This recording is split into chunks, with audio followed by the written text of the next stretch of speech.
చట్టసభల్లో 33% మహిళా కోటాపై కేంద్రం బిల్లు. ఎస్సీ ఎస్టీ కోటాలో సీట్లు డీలిమిటేషన్ తర్వాత అమలు. చరిత్రాత్మక అవకాశం ఏకగ్రీవం చేద్దామన్న మోదీ, పాత బిల్లు ఉండగా కొత్త బిల్లు ఎందుకన్న అధిర్.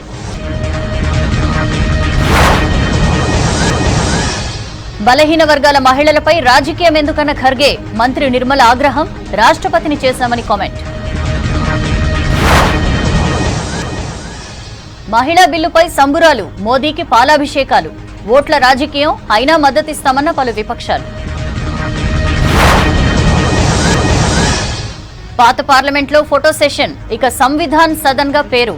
కొత్త సభకు నేతల పాదయాత్ర, శుభాకాంక్షలు చెప్పిన మోదీ. బీజేపీది మతపిచ్చి, కాంగ్రెస్ వి అడ్డగోలు హామీలన్న కేటీఆర్. 6 నెలల కోసం కర్ఫ్యూలే కాంగ్రెస్ గ్యారంటీలన్న హరీష్ రావు. మహిళా బిల్లు తేవడంతో రాష్ట్రమంతా బీజేపీ సంబురాలు. కవిత లేఖ రాస్తే బిల్లు పెట్టారనడం విడ్డూరమన్న డీకే. తెలంగాణ త్యాగాలను మోదీ అవమానిస్తున్నారన్న రేవంత్. 6 గ్యారంటీలతో బీఆర్ఎస్ కు భయం పట్టుకుందన్న మహేష్ గౌడ్. బాబు క్వాష్ పిటిషన్ పై హైకోర్టు విచారణ, తీర్పు రిజర్వ్. బెయిల్ పిటిషన్ల విచారణ వాయిదా, ఢిల్లీలో టీడీపీ నిరసనలు. ఖలిస్తానీ నేత హత్యపై కెనడా ఆరోపణలు, భారత రాయబారి బహిష్కరణ. పీఎం ట్రూడో తీరుపై భారత్ ఫైర్, కెనడా రాయబారికి అల్టిమేటం. డీటెయిల్స్ చూద్దాం. లోక్సభలో మహిళా రిజర్వేషన్ బిల్లును ప్రవేశపెట్టింది కేంద్రం. ఈ బిల్లుకు నారీ శక్తి వందన్ గా పేరు పెట్టారు. మహిళలకు చట్టసభల్లో 33% రిజర్వేషన్ బిల్లును లోక్సభలో కేంద్ర న్యాయశాఖ మంత్రి అర్జున్ రామ్ మేఘ్వాల్ ప్రవేశపెట్టారు. రేపు సభలో మహిళా బిల్లుపై చర్చ జరుగుతుంది.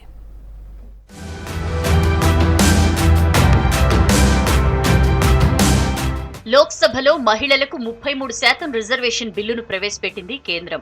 బిల్లును కేంద్ర న్యాయశాఖ మంత్రి అర్జున్ రామ్ మేఘ్వాల్ ప్రవేశపెట్టారు. నారీ శక్తి వందన్ గా ఈ బిల్లుకు పేరు పెట్టారు. ఈ బిల్లు ద్వారా లోక్సభతో పాటు అన్ని రాష్ట్రాల అసెంబ్లీల్లో 3వ వంతు సీట్లు మహిళలకు కేటాయించనున్నారు. నియోజకవర్గాల పునర్విభజన తర్వాత రొటేషన్ ప్రక్రియలో రిజర్వ్ సీట్ల కేటాయింపు ఉంటుంది. బిల్లు చట్టమయ్యాక లోక్సభలో 181 మంది మహిళలు ఉండనున్నారు. 128వ రాజ్యాంగ సవరణ కింద బిల్లును లోక్సభలో స్పీకర్ అనుమతిచ్చారు. मैं प्रस्ताव करता हूं the constitution 128th amendment bill 2023 यानी नारी शक्ति वंदन अधिनियम 2023 को सदन में पूर्व स्थापित करने की अनुमति दी जाए, जिसके माध्यम से 33% महिलाओं को रिजर्वेशन मिलेगा। किसमें? इसलिए मैं आपसे अनुमति चाहता हूं कि इस विधेयक को पूर्व स्थापित करने की अनुमति दी जाए। जो सदस्य इसके पक्ष में हाँ गए, जो सदस्य विरोध में ना गए, मेरे विचार में निर्णय हाँ वालों के पक्ष में हुआ, हाँ वालों के पक्ष हुआ। माननीय मंत्री जी अब विधेयक को प्रस्तावित करें। Honourable speaker sir, I introduce the bill. రేపు సభలో మహిళా బిల్లుపై చర్చ జరుగుతుంది. 6 గంటలు చర్చించాలని బీఎస్సీ నిర్ణయించింది. నియోజకవర్గాల పునర్విభజన తర్వాతే, అంటే 2027 తర్వాతే బిల్లు అమల్లోకి వచ్చే అవకాశం ఉంది. బిల్లు చట్టమయ్యాక 15 ఏళ్ల పాటు గడువు ఉంటుంది. ఎస్సీ ఎస్టీ కోటాలో మహిళలకు 3వ వంతు సీట్లు కేటాయిస్తారు. మహిళా కోటా సీట్ల రొటేషన్, డీలిమిటేషన్ పై పార్లమెంట్ చేసే చట్టం ఆధారంగా జరుగుతుంది. మహిళా కోటా రాజ్యసభ, శాసన మండళ్లకు వర్తించదు. కొత్త పార్లమెంట్ భవనంలో ప్రవేశపెట్టిన తొలి బిల్లు మహిళా రిజర్వేషన్ అయింది.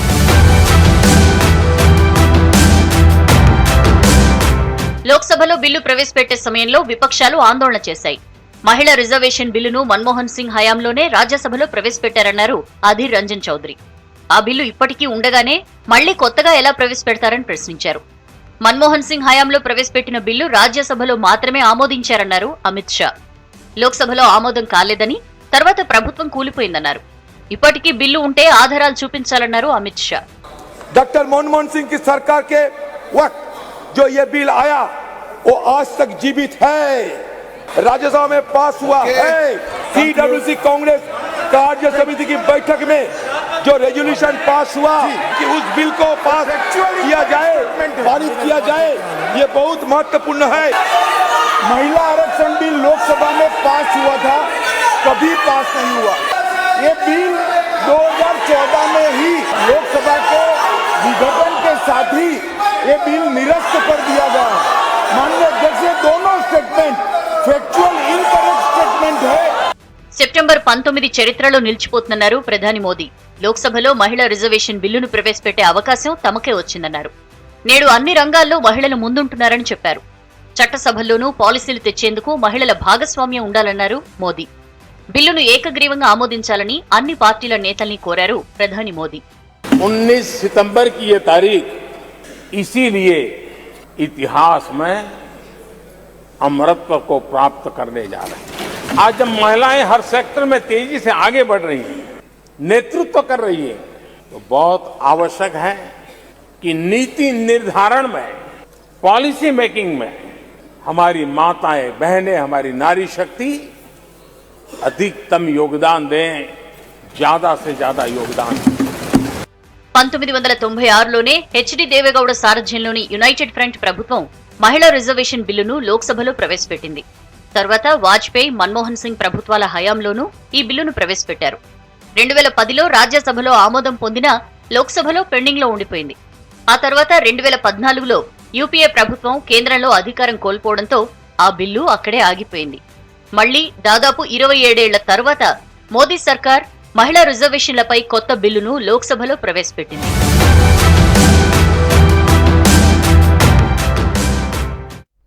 దేశవ్యాప్తంగా మహిళా రిజర్వేషన్ బిల్లుపై కేంద్ర మంత్రులు, విపక్షాలు రియాక్ట్ అయ్యాయి. మహిళా రిజర్వేషన్ బిల్లు చారిత్రక నిర్ణయమన్నారు కేంద్ర మంత్రులు. మహిళల సాధికారతకు బీజేపీ సర్కారు కృషి చేస్తోందన్నారు. మరోవైపు ఎన్నికల కోసమే బిల్లును ప్రవేశపెట్టారని ఫైర్ అయ్యారు విపక్ష నేతలు. पुनर्स्थापित करने की अनुमति प्रदान की जाए। जो सदस्य इसके पक्ष में हाँ गए, जो सदस्य కొత్త పార్లమెంటు తొలి రోజే మహిళా రిజర్వేషన్ బిల్లును తీసుకురావడం విప్లవాత్మక నిర్ణయమన్నారు కేంద్ర మంత్రి అనురాగ్ ఠాకూర్. విపక్షాలు నిన్న మొన్నటి వరకు బిల్లును ఆమోదించేందుకు ఎలాంటి ప్రయత్నాలు చేయలేదని విమర్శించారు. మహిళా రిజర్వేషన్ బిల్లు చరిత్రాత్మకమన్నారు కేంద్ర మంత్రి నితిన్ గడ్కరీ.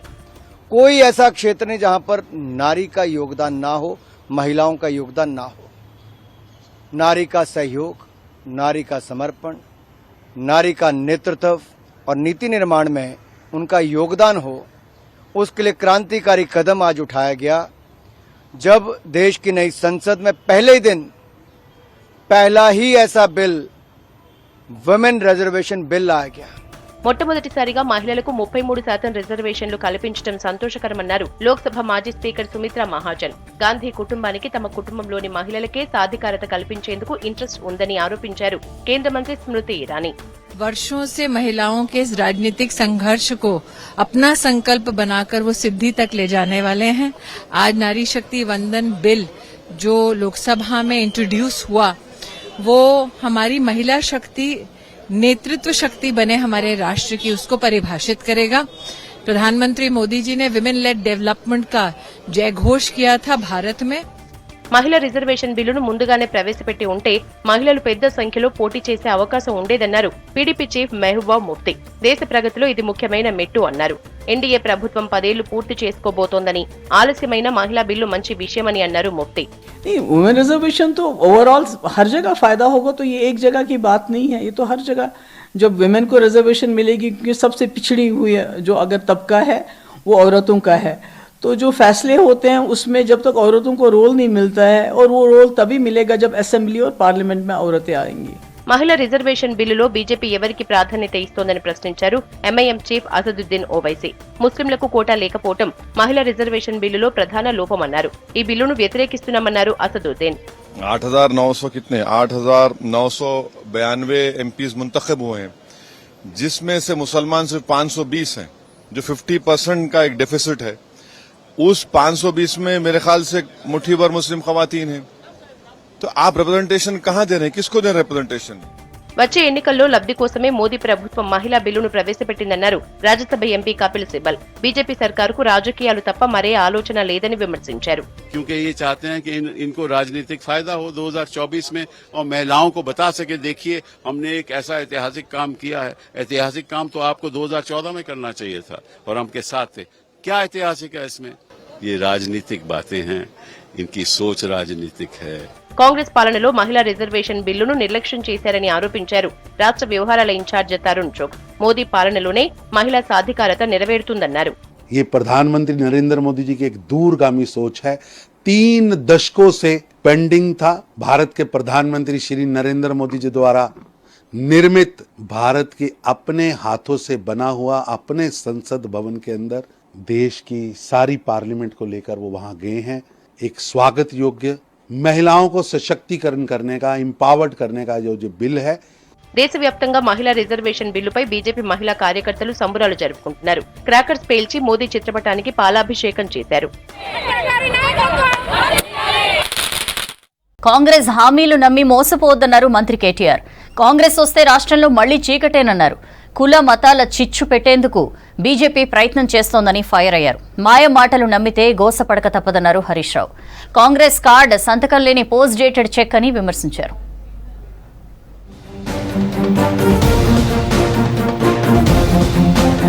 వచ్చే ఎన్నికల్లో బీజేపీకి డిపాజిట్ రాకుండా చేస్తామన్నారు మంత్రి కేటీఆర్. అధికారంలోకి రామని తెలిసే ప్రెస్టేషన్ లోనే కాంగ్రెస్ అడ్డమైన హామీలు ఇస్తున్నారని ఫైర్ అయ్యారు. అసలు కాంగ్రెస్ లో ముఖ్యమంత్రి ఎవరూ తెలియదన్నారు. కర్ణాటకలో పవర్ హాలిడే, కరెంటు కోతలు ప్రారంభమయ్యాయన్నారు. కాంగ్రెస్ వస్తే రాష్ట్రంలో మళ్లీ చీకట్లేనన్నారు. తెలంగాణ భవన్ లో భద్రాద్రి కొత్తగూడెం జిల్లా మాజీ బీజేపీ అధ్యక్షుడు కోనేరు సత్యనారాయణ కేటీఆర్ సమక్షంలో బీఆర్ఎస్ లో చేరారు. అధికారం దూరం అయిపోతుందనే ఫ్రస్ట్రేషన్, నిరాశ, నిస్పృహ, ఏదో ఒకటి చేసైనా సరే అధికారం సంపాదించుకోవాలనే తాపత్రయం తహతహలాడుతూ ఉన్నారు. అందుకే నోటికొచ్చిన వాగ్దానాలు, నోటికి ఎంత వస్తే అంత ఇష్టం వచ్చిన వాగ్దానాలు చేస్తూ ఉన్నారు. 6 గ్యారంటీలట. అందులో ఎవడు ముఖ్యమంత్రి వాడి పదవే గ్యారంటీ కాదు. ఎవడు ముఖ్యమంత్రి అవుతాడో, ఎప్పుడు ఊసిపోతుందో, అసలు ఆ పార్టీ అధికారంలోకి వచ్చి కాంగ్రెస్ ను నమ్ముకుంటే మన బతుకులు ఆగమన్నారు మంత్రి హరీష్ రావు. అధికారం రాదని తెలిసే హామీల పేరుతో మోసం చేస్తున్నారని విమర్శించారు. చేతనైతే కర్ణాటకలో ఉచిత కరెంటు ఇవ్వాలని సవాల్ విసిరారు. కర్ణాటకలో ఉచిత బస్సు కాదు, ఉన్న బస్సు బంద్ పెట్టారన్నారు. సంగారెడ్డి జిల్లా నారాయణఖేడ్లో లబ్ధిదారులకు సంక్షేమ పథకాల చెక్కులు పంపిణీ చేశారు హరీష్ రావు. మహిళలకు ఉచిత బస్సు సౌకర్యం అన్నారు, ఉన్న బస్సు బంద్ అయిపోయింది. రోజుకు 10 ట్రిప్పులు వచ్చే బస్సు ఒక్క ట్రిప్ కూడా కొట్టలేదు. ఉచిత కరెంట్ ఇస్తాం 200 యూనిట్ల దాకా అన్నారు. అసలు కరెంటు బిల్లులు డబుల్ చేసి పాడేసిండ్రు. ఇప్పుడు ఎట్లున్నది కాంగ్రెస్ వాళ్ళ కథ అంటే, కన్న తల్లికి అన్నం పెట్టలేదట కానీ పిన్న తల్లికి కూడా వెనకటికి బంగారు గాజులు చేయిస్తా అన్నాడట. కాంగ్రెస్ గ్యారంటీ కార్డ్ సంతకం లేని పోస్ట్ డేటెడ్ చెక్ వంటిదన్నారు మంత్రి హరీష్ రావు. 6 గ్యారంటీలు ఏమో గాని 6 నెలలకు ఒక సీఎం మారతాడన్నారు. హైదరాబాద్ లో కర్ఫ్యూ వస్తుందన్నారు. కాంగ్రెస్ సెకండ్ హైకమాండ్ బెంగళూరులో తయారైందన్నారు. సంగారెడ్డి జిల్లా పెద్దశంకరపేటలో డబుల్ ఇండ్లు పంపిణీ కార్యక్రమంలో హరీష్ పాల్గొన్నారు. నీది ఇచ్చిన ముఖం అయితే ముందు కర్ణాటకలి, ఈ బార్డర్ మీద నీ గవర్నమెంటే ఉంది కదా, మీ ముఖ్యమంత్రి ఉన్నాడు కదా. ఇవాళ కర్ణాటకలో పోతే మా అక్క చెల్లెలకు చుట్టాలు ఉంటారు. అక్కడ ఆడ పింఛన్ ఎంత? 600 రూపాయలు. మనదెంత? 2000. మరి ఆడ 600 ఇచ్చి వాడు ఇంకా ఇక్కడ 4000 ఇస్తా అంటే నమ్మత్తదా? అంటే ఏంది? ఓడదాటిదాకా ఓడమల్లప్ప, ఓడదాటినాక బోడమల్లప్ప కథ కాంగ్రెస్ వాళ్ళది. మహిళా రిజర్వేషన్ బిల్లుకు బీఆర్ఎస్ సంపూర్ణ మద్దతు ఇస్తుందన్నారు ఎంపీ కె కేశవరావు. మహిళా బిల్లు కోసం బీఆర్ఎస్ కొట్లాడిందన్నారు. బీసీలను అణగదొక్కేందుకు కొన్ని పార్టీలు కుట్ర చేస్తున్నాయని ఆరోపించారు. బీసీలకు ప్రాధాన్యత కల్పించడంలో బీఆర్ఎస్ కొంత బెటర్ అన్నారు. ఈ లేడీస్ కి ఒక బీసీలకు రిజర్వేషన్ ఇస్తే బాగుంటుంది అనేది ఒక సజెషన్. ఆ సజెషన్ని నేను పూర్తిగా మద్దతు ఇస్తున్నా. సీల గురించి చేస్తాం లేదు, కానీ ఉన్న పార్టీలన్నీ చూసుకుంటే, ఉన్న పార్టీలు నేను అది కంపేర్ చేసుకున్నప్పుడు బీఆర్ఎస్ ఈజ్ డూయింగ్ బెటర్. మహిళా రిజర్వేషన్ బిల్లుకు కేబినెట్ ఆమోదం తెలపడాన్ని స్వాగతిస్తున్నామన్నారు ఎమ్మెల్సీ కవిత. పార్లమెంట్ లో మహిళా బిల్లుకు మద్దతు ఇస్తామన్నారు. కేంద్రం పారదర్శకంగా ఉండాలని, దీనిని దాయాల్సిన అవసరం లేదన్నారు. బిల్లు ప్రవేశపెట్టిన సందర్భంగా కవిత తన ఇంట్లో మహిళలతో కలిసి సంబరాలు చేస్తున్నారు.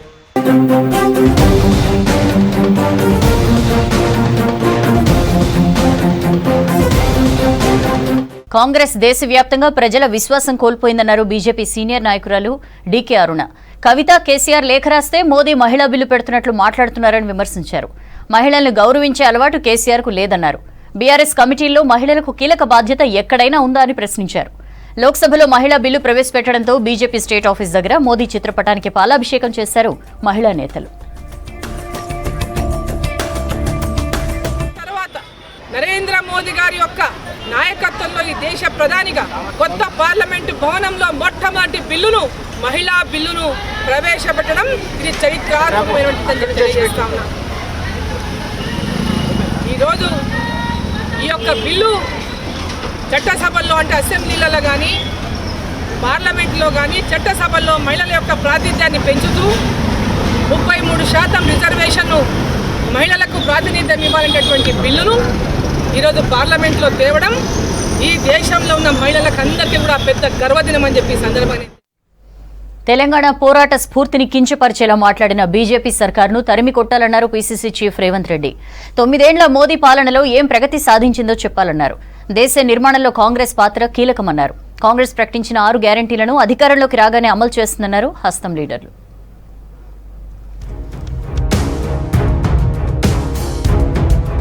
తెలంగాణ త్యాగాల విలువ, పోరాట స్ఫూర్తిని కించపరిచేలా మోదీ మాట్లాడడం దారుణమన్నారు పీసీసీ చీఫ్ రేవంత్ రెడ్డి.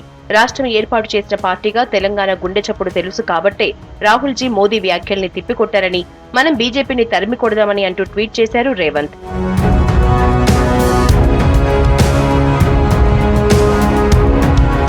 తొమ్మిదేండ్ల మోదీ పాలనలో ఏం ప్రగతి సాధించిందో చెప్పాలన్నారు కాంగ్రెస్ సీనియర్ లీడర్ పొన్నాల లక్ష్మయ్య.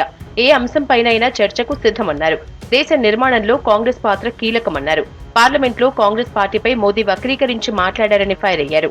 మరో కొత్త ప్రాంగణానికి పార్లమెంటు భవనం వెళ్లే సందర్భంగా చివరి సమావేశం మోడీ గారు బీజేపీ ప్రభుత్వం ఈ 9 సంవత్సరాల్లో గణనీయమైన అభివృద్ధిని సాధించినట్టుగా ఒక ప్రచార అస్త్రంగా ఈ అవకాశాన్ని వాడుకోవడం దురదృష్టం. ఛాలెంజ్ చేస్తాం, చర్చకు రమ్మంటాం, సమాధానం చెప్తారని అడుగుతున్నాం. కాంగ్రెస్ ప్రకటించిన 6 గ్యారంటీల్ని అధికారంలోకి రాగానే అమలు చేస్తామన్నారు PCC working president Mahesh Kumar Goud. Congress విజయవేరీ సభతో బీఆర్ఎస్, బీజేపీ లీడర్లకు భయం పట్టుకుందన్నారు. రజాకార్లు, నిజాం వ్యతిరేక పోరాటంలో ఆర్ఎస్ఎస్, బీహెచ్పీ లేవన్నారు. రెచ్చగొట్టే సినిమాలు ఎన్ని తీసినా శాంతి భద్రతల్ని దెబ్బతీయలేరన్నారు. ఏదైతే 6 స్కీములు రాహుల్ గాంధీ గారు ప్రకటించినారో ఆ మరుక్షణం నుంచి భయభ్రాంతులకు గురవుతున్నట్టు టీఆర్ఎస్, బీజేపీ ఏమేమో మాట్లాడుతూ ఉన్నారు. మేము ఇచ్చిన ప్రతి వాగ్దానం ప్రజలకు చేరే విధంగా కమిట్మెంట్తో పనిచేస్తాము. నిజాం వ్యతిరేక పోరాటంలో అగ్రభాగాన్ని ఉన్నట్టు పార్టీలు కమ్యూనిస్టు అండ్ కాంగ్రెస్ పార్టీలే. ఆనాడు విహెచ్పీ, ఆర్ఎస్, బీజేపీ అన్ని కూడా ఇంట్లో ముడుచుకొని కూర్చున్నాయి. రజాకారో ఇంకేదో సినిమా తీసి కశ్మీర్ ఫైల్స్ లాగా ఇక్కడ లబ్ధి పొందాలని ప్రయత్నం చేస్తే తెలంగాణ పౌరులు చాలా తెలివైన వారు. మహిళా రిజర్వేషన్ అమలు విషయంలో మోదీకి చిత్తశుద్ధి లేదన్నారు రాష్ట్ర కాంగ్రెస్ మహిళా అధ్యక్షురాలు సునీతారావు. ఎన్నికలు జరగబోయే 5 రాష్ట్రాల్లో మహిళా ఓటర్లు ఉన్నారు కాబట్టే మోదీ జిమ్మిక్కులు చేస్తున్నారని ఫైర్ అయ్యారు. ప్రైమ్ మినిస్టర్ గా 9 ఏళ్లు టైం పాస్ చేసి ఈ రోజు మమ్మల్ని అందరినీ కూడా ఈ బిల్లు తీసుకొచ్చినా కూడా ఆమోదకరంగా లేకుండా 2030 నుంచి మేము డిక్లరేషన్ చేస్తాము అనడం మేము నిజంగా కూడా ఖండిస్తున్నాం.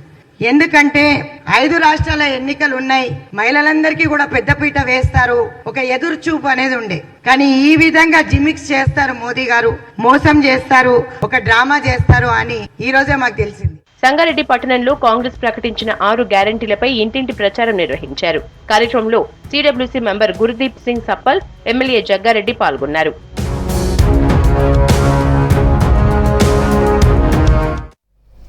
ఖలిస్తానీ ఇష్యూపై భారత్, కెనడా మధ్య దౌత్యపరమైన ఉద్రిక్తతలు మరింత తీవ్రమయ్యాయి. భారత దౌత్యవేత్తను కెనడా బహిష్కరించడం తీవ్ర దుమారం రేపింది. కెనడాలోని భారత దౌత్య కార్యాలయానికి చెందిన intelligence wing chief Pawan Kumar రాయ్ను బహిష్కరించినట్లు ఆ దేశ విదేశాంగ మంత్రి మెలనీ జాలీ తెలిపారు. అటు ఢిల్లీలోని కెనడా హై కమిషనర్ కెమెరూన్ మ్యాకీకి విదేశాంగ శాఖ సమన్స్ పంపింది. ఢిల్లీలోని సీనియర్ కెనడియన్ దౌత్యవేత్త బహిష్కరణ నిర్ణయాన్ని విదేశాంగ శాఖ తెలియజేసింది. బహిష్కరించిన కెనడా దౌత్యవేత్త 5 రోజుల్లో భారత్ విడిచి వెళ్లాలని మన దేశ విదేశాంగ శాఖ కోరింది. భారత అంతర్గత విషయాల్లో కెనడియన్ దౌత్యవేత్తల జోక్యంతో పాటు భారత వ్యతిరేక కార్యకలాపాల్లో కెనడా ప్రమేయంపై ఇదివరకే భారత్ తన నిరసన వ్యక్తం చేసింది. అటు కెనడాలో ఖలిస్తాన్ టైగర్ ఫోర్స్ నేత హర్దీప్ సింగ్ నిజ్జర్ హత్య వెనుక భారత ఏజెంట్ల పాత్రపై ఆరోపణలున్నాయని కెనడా పీఎం కామెంట్స్ దుమారం రేపాయి.